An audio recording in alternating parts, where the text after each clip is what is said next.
cards. He always had a deck of cards in his pocket. That deck of cards, I think Jeremy bought it, but he had a deck of cards in his coat pocket when we looked through his coat. Dalton drove me crazy with his cards. All the time, I'd open his bedroom door, Dalton, pick up your cards. Clean this up. If I see one more card on this floor, I'm going to throw them all in the trash. I never did, and he never picked them up. So, will you guys help Dalton? Will you help him pick up his cards? Right now. Pick them up. Everybody get a card. Get a card. Any card. That's what Dalton said. Dalton did magic tricks. Dalton was really good at doing shuffling tricks. He loved his cards.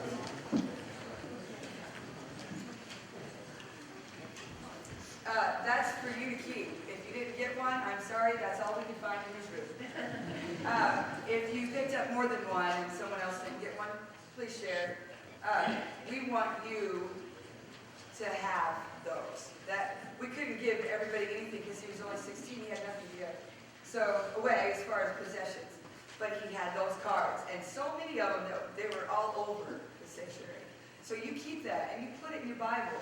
You put that on your mirror. You put that wherever you need to put that. Write his name on it. Write Jester. That was his nickname. You write Jester on that card. And remember him. Remember him. And for anybody that's struggling like Dalton was, keep that card right with you all the time to remind you of what you do not want to do. I'm Mom. I'm really not sure how we were supposed to do this because I'm not supposed to be doing this. Dalton's supposed to be playing mine. Parents aren't supposed to say goodbye to their children. We were supposed to have a whole life together. And my children were supposed to sit and go through photos of me. My children were supposed to pick out flowers and what I would wear or what photographs would scroll across the screen or what songs Mom liked. I'm not supposed to be doing any of this right now. Moms and dads with teenage kids. Dalton never said a word. I checked. I went through everything that he ever touched. I searched through creepy-crawly places in his bedroom that I would never have went for in search of why. There were no clues. Did he tell any of you? Did he tell anyone that he was hurting? What we saw was happy kid. He was a very tender spirit, and he internalized everything.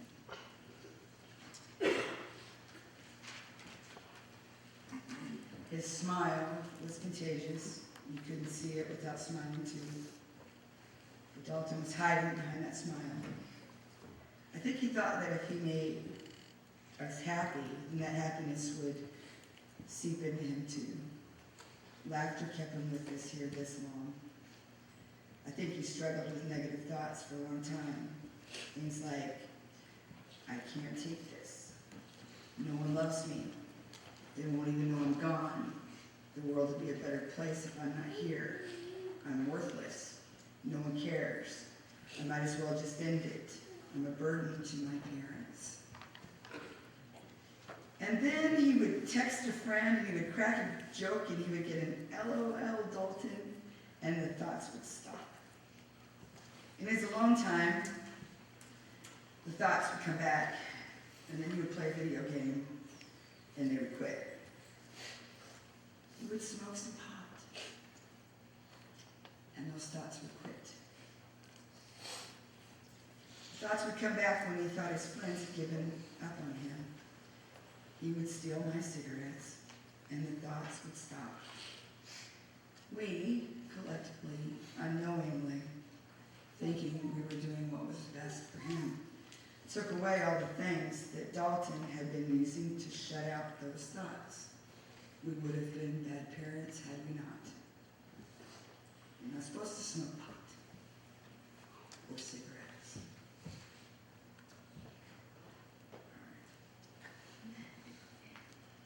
When Dalton no longer had a way to numb himself and he was alone, he had to face who he really was. And he thought, and he thought, and he thought. Those horrible thoughts until he made it his reality. It became his truth.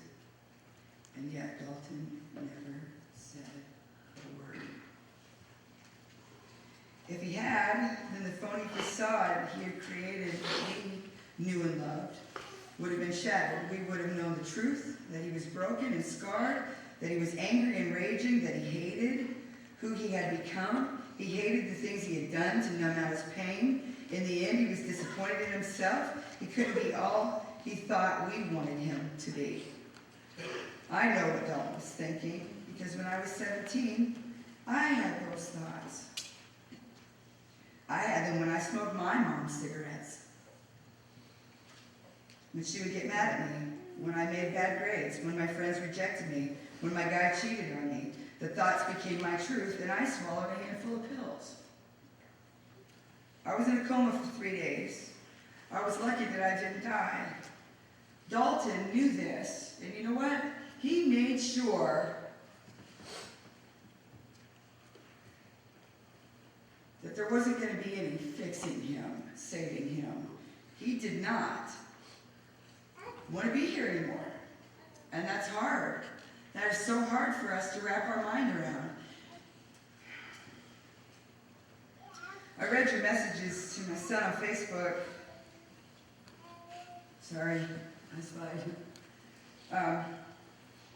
I know that there are kids here today that are having those same thoughts. When you were coming in the door and I was writing love on your wrist, it was twofold. It was one for that thing, but I wanted to see your scars. I saw your scars. I saw that you're cutting. And I wrote love across that.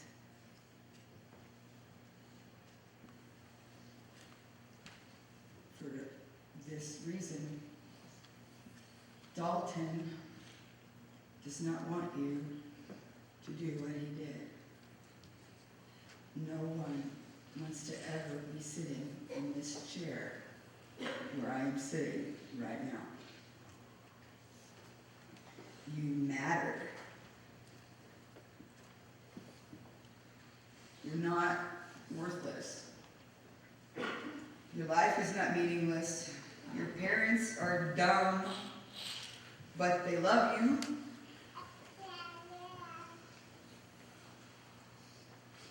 I want you guys to do something for me right now.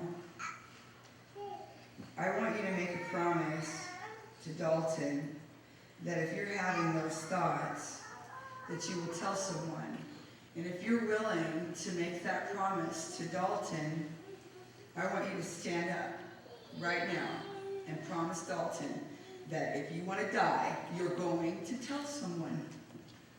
I promise you, Dalton.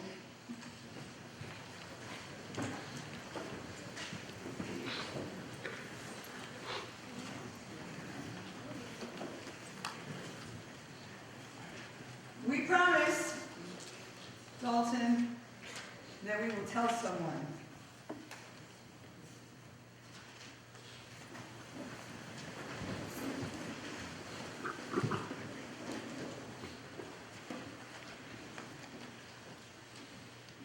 We are devastated. We are all here, wasting away. I haven't stopped crying until I got to this church today.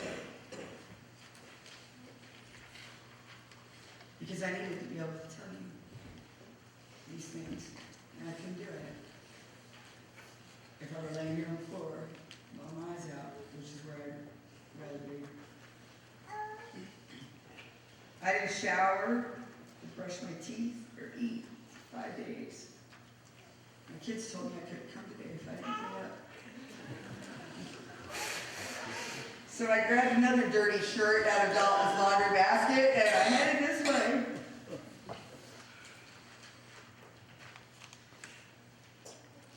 the people that Dalton tried so hard to make happy will never be happy again. Are we better off now? Is the world better now that he isn't in it? And don't we miss him? He believed lies, lies, lies, straight from the pit of hell. And if you are believing these things about yourself, you are believing lies straight from Satan's mouth. That's baptismal there, for those of you who don't know what that is. I sat right here and watched Dalton get baptized, right there. I watched my little boy kneel down on his knees, fold his hands and close his eyes, and say, Jesus, I love you. Will you please come into my heart? A lot of people will say, if you commit suicide, you weren't a Christian. If you commit suicide, you can't go to heaven. That's a crock. That's a crock. Satan doesn't jack with people that don't know him. Satan is here to destroy God's kids. He is here to do these things. His job is to steal life, to kill kids, and destroy families everywhere. You guys need to know that. And you need to know that there is a hope, and it is Jesus Christ. Amen.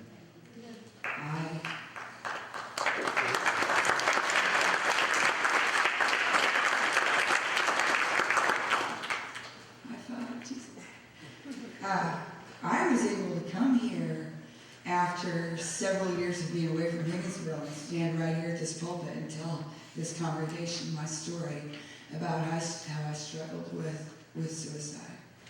Dalton sat right there and listened to me. He knew that he could just tell Satan to go away. And I'm sure that he did. This didn't just happen. This has been going on. Satan has been after my son for years. He's been hounding him and messing with him and chasing after him and trying to get him. But you know what? He didn't get him. He's in the throne room with God right now. Amen. God says, ha ha ha, Satan, I got my son. Ha ha. Awesome. I love babies. That's why I had so many.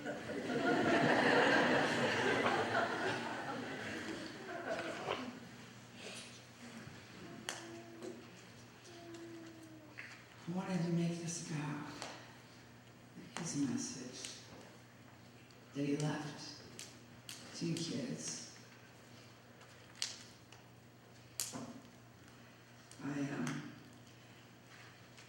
I didn't know Jordan was going to share that. I might spank her later because I didn't know she even had that.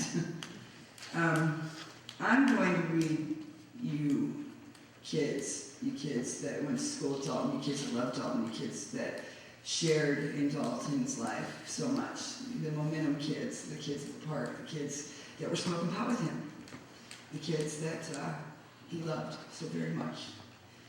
He left you this letter.